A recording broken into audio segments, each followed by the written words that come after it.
Okay, ఇప్పుడు మనం breaking news చూస్తున్నాం.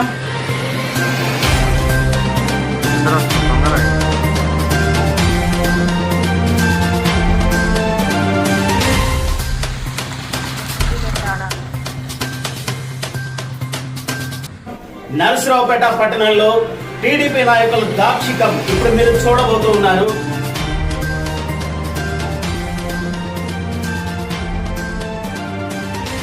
వారు ఎటువంటి అమానుష చర్యలకు పాల్పడుతున్నారు అనేది ఇప్పుడు మీ కళ్ళారా చూడొచ్చు. అక్కడ ఉన్నటువంటి రెయిన్బో స్కూల్, ఈ ప్రైవేట్ స్కూల్ రెయిన్బో స్కూల్లో అంతకుముందు అక్కడ స్కూల్ నడుపుతున్నటువంటి యాజమాన్యం లీజు అయిపోయింది అంటూ టీడీపీ నాయకులు బెదిరించి మరి అక్కడ ఉన్నటువంటి ఆ స్కూల్ యాజమాన్యాన్ని మొత్తాన్ని బయటకు పంపించేసిన వైనం మీరు ఇప్పుడు చూడబోతున్నారు. అక్కడ టీడీపీ నాయకులు ఏ విధంగా రెచ్చిపోతూ ఉన్నారనంటే, మీకు లీజుకి ఇచ్చిన టైం అయిపోయింది, మీరు ఖాళీ చేయాలి అంటూ వారిని మానసికంగా శారీరకంగా ఇబ్బంది పెడుతూ ఉన్నారంటూ అక్కడ ఉన్నటువంటి స్కూల్ యాజమాన్యం తను ఆత్మహత్యాయత్నానికి పాల్పడ్డాడు. ఎలుకల మందు తాగి టీడీపీ నాయకులు ఈ విధంగా బెదిరిస్తున్నారు. మా స్కూలు ఇంకా పర్మిషన్ ఉన్నా కానీ మీ టైం అయిపోయింది, అగ్రిమెంట్ పరంగా మీ టైం అయిపోయింది, ఖాళీ చేయాలి అంటూ రౌడీజం చేస్తూ మా మీదకి వస్తూ ఉన్నారు అనేటువంటి బాధను తట్టుకోలేక తాను సూసైడ్ చేసుకోవడానికి వెనుకాడలేదనంటే ఇది నమ్మశక్యం కాదు అని తెలుగుదేశం పార్టీ వాళ్ళు అని అంటున్నారు. కాదు, ఇది నిజం. తెలుగుదేశం పార్టీ వాళ్ళు చేసినటువంటి హెరాస్మెంట్ వల్ల తాను ఆత్మహత్య చేసుకోబోతున్నానని తన భార్యతో కూడా చెప్పాడు. ఇప్పుడు తాను ఏమంటున్నారు, ఆ హేమలత బషీర్ అనే అతను ఆత్మహత్యానికి పాల్పడగా తన భార్య అయిన బషీర్ భార్య హేమలత ఏమంటున్నారు? అందరికీ నమస్కారం. గౌరవనీయ ముఖ్యమంత్రి చంద్రబాబు నాయుడు గారికి, డిప్యూటీ సీఎం పవన్ కళ్యాణ్ గారికి, విద్యాశాఖ మంత్రి నారా లోకేష్ గారికి నమస్కారం. మేము నర్సరావుపేటలో రెయిన్బో స్కూల్ అనేది ఒకటి నడుపుతున్నామండి.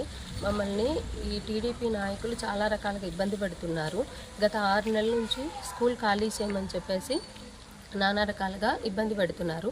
పార్టీ ఆఫీస్కి పిలిపించి కూడా బెదిరించారు. మా దగ్గర లీజ్ అగ్రిమెంట్ 2031 వరకు ఉంది. మేము కోర్టులో ఈ కేసు వేసి ఇంజక్షన్ ఆర్డర్ కూడా తెచ్చుకున్నాము. అయినా కూడా నిన్న రాత్రి మాకెవరికీ చెప్పకుండా, ఎటువంటి ఇన్ఫర్మేషన్ లేకుండా నైట్కి నైట్ స్కూల్లోకి ఎంటర్ అవ్వకుండా గోడ కట్టారు.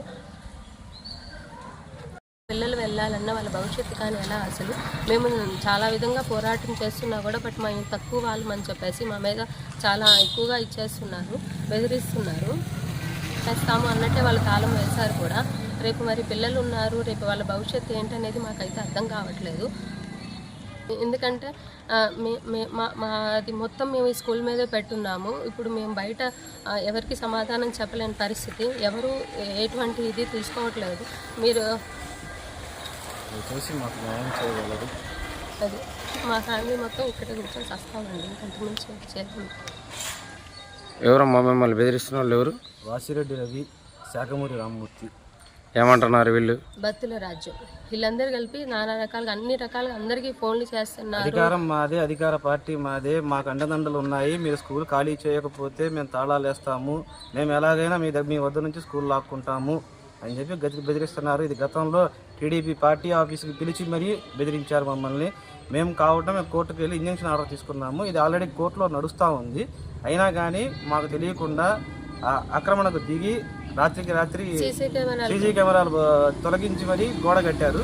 మా కుటుంబ పరువు కావచ్చు, లేదా విద్యార్థుల భవిష్యత్తు కావచ్చు, ఇవన్నీ దృష్టిలో పెట్టుకొని మేము ఈరోజు ఈ వాయిస్ ఇవ్వడం జరుగుతుంది. మా జీవనాధారం ఇదే. ఈ స్కూల్ని నమ్ముకొని మమ్మల్ని 30 కుటుంబాలు, 300 పైగా విద్యార్థుల భవిష్యత్తు ఆధారపడి ఉంది. ఈ స్కూల్ తెరవకపోతే రేపొద్దున మా పరిస్థితి ఏమవుతుందో తెలియట్లేదు. మాకు తగిన న్యాయం చేయవలసిందిగా కోరుతున్నాము. లేని పక్షంలో మేము మా కుటుంబంతో సహా ఇక్కడే ఆత్మహత్య చేసుకొని చనిపోవాల్సి వస్తుంది. మాకు వీళ్ళు ఇరు వల్ల, వాసిరెడ్డి రవి గారి వల్ల, శాఖమూరి రామ్మూర్తి గారి వల్ల మాకు ప్రాణహాని ఉంది. గతంలో కూడా మమ్మల్ని చాలాసార్లు బెదిరించారు. మీ దగ్గర ఏమైనా వీడియోలు అలాంటివి ఉన్నాయండి? పార్టీ ఆఫీస్లో మమ్మల్ని పిలిచి బెదిరించిన వీడియో నా దగ్గర ఉంది. మేము అన్ని ఆధారాలతోటి చంద్రబాబు నాయుడు గారి దగ్గరికి, పవన్ కళ్యాణ్ గారి దగ్గరికి, నారా లోకేష్ గారి దగ్గరికి వెళ్ళాలి అని నిర్ణయించుకుంటున్నాము. ఎమ్మెల్యే గారికి ఏమైనా చెప్పారా ఈ విషయాన్ని? గారికి అయితే మేము ఇంతవరకు సంప్రదించలేదు.